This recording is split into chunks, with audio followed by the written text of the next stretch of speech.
سبحان الذي أسرى بعبده ليلا من المسجد الحرام إلى المسجد الأقصى الذي باركنا حوله لنريه من آياتنا إنه هو السميع البصير.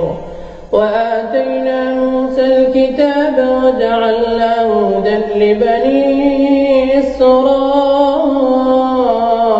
ألا تتخذوا من دوني وكيلا ذرية من حملنا مع نوح إنه كان عبدا شكورا.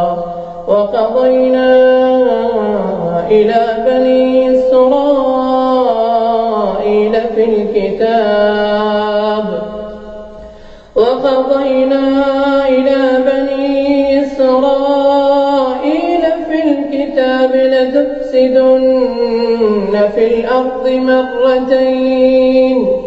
لتفسدن في الأرض مرتين ولتعلن علوا كبيرا.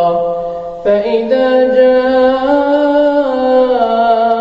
وعد أولاهما بعثنا عليكم عبادا لنا أولي بأس شديد فجاسوا خلال الديار